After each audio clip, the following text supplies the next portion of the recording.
Alrighty, guys, welcome to Chat with the Brewer Live. This is live from Wooden Legs Brewing Company in Brookings, South Dakota on a beautiful spring day. I'm calling it. It's spring now. But you guys know who I am. Let's find out who we're talking to. We've got Andy on the other side. How you doing, buddy? Doing great. How you doing? We are doing good. We are loving the weather. Now, it's my pleasure to say this is one of the first times that your beers have been poured. Why don't you tell everybody that's watching online, everybody in the pub, where we're pouring beers from? It's kind of exciting news because this is brand new, right? Yeah, well, we're pretty new. We opened up in July last year, so we got open just in time for the rally last year and cut our teeth in kind of a hardcore fashion, but we're up and going now. It's the Knuckle Brewery in Sturgis, South Dakota. For those of you that said that you said, Andy, you got open in time for the rally, and it's funny because I think in Sturgis you guys actually have a calendar that's based around the rally. It's the same thing here in Brookings, except we base it around Hobo Day, so it's maybe a little different, but the world starts around that day. Now, Andy, what's your job over at the Knuckle there? I'm the head brewer. Head brewer, head instigator as well? Yeah, so well, second instigator probably. So give us a hint. Give us a rundown. I know you're on a brew day. Tell me about the life of the head brewer at the Knuckle. Well, right now it's there's a lot of unknowns going into our first full summer here. Our busy time is the summer in general, not just the rally. But we're just getting amped up for that. Last year we got open just in time for rally. We did run out of one of our beers, but we opened with four beers on tap. We had 8 tap handles at the time. Now we have 12, so we'll have all 12 full, and hopefully they'll all last. But right now we're just starting to brew and get stock built up for the summertime. So let's drink some beers. You alluded you had 4. I actually have 2 for sure on tap here. The first one is the blonde for those of you at home. That looks like a blonde if you've ever seen one. Tell me a little bit about the blonde, Andy. That's a basic, simple beer. It was actually one of the toughest recipes for me to create because it's not a particular style I was known to drink too much of. But I brewed that one as kind of our stepping stone beer, for lack of better words, I guess. Trying to give something that wasn't intimidating option to the Bud Light, Coors Light drinkers that we have so many of around here. So. Well, this one is very good. It's actually it is not intimidating at all, and actually it serves as a very good gateway. Great malt or great hop bitterness in here. What do you guys use for the hops in this one? That's a really good hop profile. Using Mount Hood for the bittering hop, which isn't really known as a bittering hop. That's what we use there, and then we'll finish it with Crystal. And this has a very clean flavor. That is a true ale yeast, right? It is, yeah. Yep. It's our house, the strain we use, not our proprietary strain by any means, but we use it for all of our ales here. Well, excellent. And now, Andy, is this filtered as well? It is. It is. Yeah. I cold crash it and let it crash. I'll crash it for usually 3 days before we filter. So let's talk a little bit about the brewery. How big is the brewery there at the Knuckle? We have a 10-barrel brew system with 2 20-barrel fermenters and 2 10-barrel fermenters. So what is your capacity? What are you looking to brew this year? How much? Well, honestly, I don't even know. It's we're going to learn a lot this year, let me tell you. Brew as much as you can and die trying, right? Right. We're hoping to have a little bit left over at the end of the summer, so we can have some solid numbers to go into next year with. But I'm not sure. I know we haven't maxed out our capacity on this by any means yet. We've spent most of our time waiting on kegs. We just got 200 kegs in, so that'll help a little bit. Well, excellent. Let's talk a little bit about your distribution. I know we just got it here in Brookings, and out East River here, the Knuckle beer is a relatively new thing. These may even be some of the first. I had to drive down on Friday to go get them. Oh, you have to go to Sioux Falls to pick it up? That's all right. I had good reasons to go down there, and there was beer there anyway. So I may have some of the first here. Where else do you guys distribute? Do you distribute a West River lot and East River? Where are some of your accounts at if people are looking to get a Knuckle beer? Yeah, we've got quite a few of them in the hills here. We have some at Justin at the Ale House in Rapid. He's usually pouring one or two of them. Then we've got some at Wobbly Bobby's. We've got some at Boston Sports Bar, Buffalo Wings and Rings. 445 in downtown Rapid just took us on, and we're just getting into the Cedar House Lodge, Cedar Pass Lodge, I believe, in Interior, just outside of the Badlands. That'll be interesting. See how that goes. That'll be a summer account. I believe we've got one in Hot Springs. We've got 2 bars in Deadwood that are pouring our beer, and we're going to do a tap takeover at Killian's and Spearfish early next month.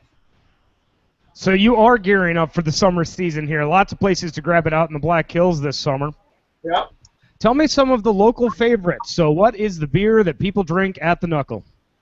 Our Knucklehead Red is by far our best seller. And, I thought going in that it was going to be that blonde. And it does well. It's our second best seller. But our Red outsells it 2-to-1 every month. We have a little red top beer that we can't seem to keep tied down here. We actually have a Deadwood Gold that it seems like the tank leaks the whole time. It doesn't. It ends up in people's glasses. But I know how that is for some of the unpredictable ones. Well, Andy, we've got one more beer here, and has everybody had some of the blonde? We're going to pass around the next one. Now this is the porter. This is a little bit more my style here. Tell me a little bit about it's pipe welder porter, right? Yep. Pipe welder porter. I named that because a buddy of mine who's a local guy here, he's a good welder. He was working as a pipe welder up in North Dakota, and when I was brewing, he tried that on my homebrew level, and he said, when you start doing this in the brewery, you need to name it pipe welder porter. If you do that, I'm going to do some welding for you for free. So I took him up on that. There is an amazing number of people that are willing to trade services for beer, and I think that's a pretty wise word of advice for those running a brewery out there. So tell me a little bit about the porter. This has a distinct roast character to it, and it has a lingering bitterness to it. Well, I'm using some black malt, some chocolate malt, and some Breeze Extra Special malt in that, as well as some biscuit malt on a 2-row base. It's Willamette and Phoenix hops. And the bitterness is good, but it doesn't carry that burnt character. Like it carries a real kind of residual roasted or dark malt, but it doesn't have. Some people confuse porters and they think they're like astringent. Kind of the drinking that really really dark stuff. I don't get this out of the porter at all. Very good porter. Now, do you guys do a stout as well? I do have an oatmeal coffee stout on right now. The porter there is one of the beers I'm going to offer year-round. The stout is it's a one-off. I'm looking to do a series of stouts on the name. It's called a Dead Man Mountain Stout, and this one's the Dead Man Mountain Breakfast Stout. I wish I could have sent you some of that, but yeah, it turned out really well. It's been very popular. Unfortunately, the sales on the porter have kind of dropped a little bit since we put it out, but it's a good thing. You want to sell your beers, so. Some things you can never predict, and that's always the beauty of it. Now, I want to know a little bit more. I haven't been. Angela has, and she's floating around here somewhere. She was out and visited you there in Spearfish. Tell our viewers and our people in the pub more about. There she is. There she is, right in the back there. There she is, right here. There's Angela, right there. Tell us a little bit about the tap room there, and your association with Sturgis and the other bars in the area, and the Knuckle Bar itself. Well, we're actually I don't know what you'd call it, a sibling to the Knuckle Saloon. That's our parent bar. We have the entire half a block on Lozelle Street between 1st and 2nd. The Knuckle Saloon takes the first street side, and we've got the 2nd Street side. I couldn't even tell you how many seats we've got in our tap room. It's pretty big. It was a building that was used before that as just open for special events and the rally. We hosted wedding receptions and whatnot. he's really being underutilized, I believe. And now that we've got this brewery, we're getting the most out of it. We're one of the only places here in Sturgis that's open year round. I believe there's also the Loud American, and then we've got the Fireside Lounge across the alley, and we're really the only bars open year round. So serving the tourists and locals alike. Tell me some about the trends in Sturgis. Now I think when people think Sturgis, they think of big flagship beers, maybe the beers that you would see advertised on the big billboards. How does craft beer go over during the Sturgis Rally and Sturgis in general in the Northern Hills? Well, it's really booming in this area right now. There's a very good local following for craft beer. We've got a lot of breweries opening up here. It's been real good. Sturgis was a little slow going at first. We are kind of a time trap, set back a little bit compared to some of the other towns. But I think we're breaking away from that. And there's some new exciting things going on in town. They're about to open a plaza here on 2nd Street. I think they're going to change the name to Harley Davidson Way or something, from what I heard. Harley Davidson funded it. That's going to bring some interest from outside and hopefully spur us for the rest of the year and make us not such a one-trick pony with the Sturgis Rally. Was there any surprises opening a brewery there in Sturgis in what you've done? You know, some things that you were predicting to go one way that went completely a different way. Well, it was all kind of a surprise to me. I didn't really know what to expect getting into it, but nothing in particular stands out. Well, you guys are part of the adventure, and we appreciate that. Tell me a little bit more about your social media. We can get any of the viewers here can get a hold of you on Facebook and Twitter. What are the other ways that we can track you down on the World Wide Web? Well, I don't know if we have a Twitter account. I'm not real savvy on social media, but we have a website. And we do have a Facebook account, and that's the best way to follow us is on our Facebook account. And we keep that updated pretty regularly. So I know you're brewing pretty hard to keep ahead of this summer, but do you have any time in the schedule for any of your special beers or any one-offs? So what helps feed the soul? I had one of your beers. That must have been the Black Hill Stock Show you brought out. Was it a double porter? Help me remember that one. I believe that was the pilot, or no, that was the Dead Man Mountain Breakfast Stout. You did get that's what that was. Yeah, that was awesome. That was really good. Is that gonna make full time? And do you have other projects in the works? Yeah, we're going to do a line of lagers that we've got coming out. I've got a Pilsner on deck that's lagering right now. I also have a Vienna lager that's lagering. We're going to do the other brewer I've got's got a recipe he's brewed and written, and we're going to brew that next. Do that as a lager, and maybe try to get one more out of that yeast. We'll see. I think we'll have good results during the summer on the lagers. I do have my spring ale. It's working right now. We just dry hop that today, and that'll be ready in about a week. We're trying to keep it interesting and still maintain our mainstays. So I like the fact that you guys are getting into lagers. There's a lot of breweries that don't get into lagers for quite some time just because of the turn time on it and everything else. So cheers to you for doing on that. So tell me a bit more about your history. How did you get here? And I'm going to open the floor up for some questions here. I know I heard a couple in the background, but I want to know how Andy ended up at the Knuckle. Okay. Well, I've been at the Knuckle. I was the assistant kitchen manager for the Knuckle for 4 years before we opened the brewery.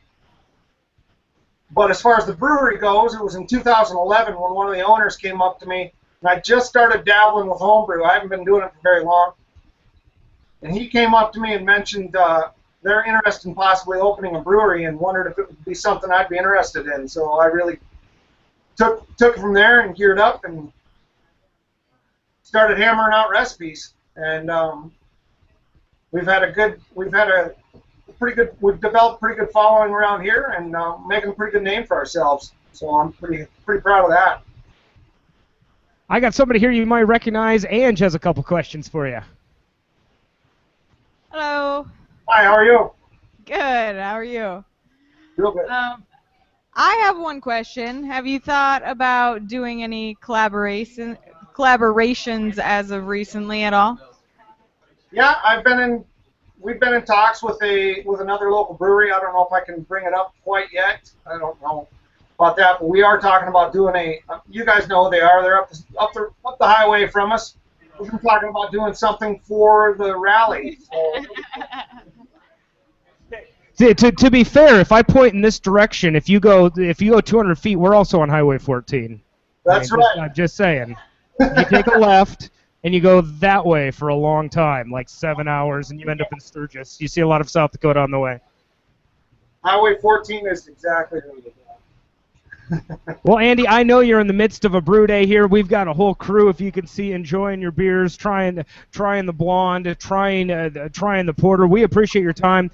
The one thing I always ask the brewers before I let them zip out of here, for those people that are looking to get into this industry, that want to be a brewer, that want to work in a brew pub, that want to be part of the brewing system, the brewing society, what words of advice would you give them as they get into this job?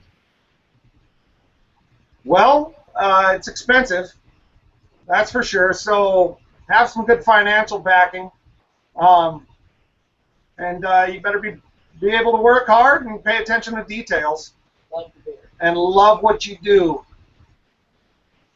For the love of the game, I appreciate that, Andy. Well, we love your beers. We appreciate the love and time you guys put into them. I know we had to keep it short today because you are a busy man. You're brewing up for all summer.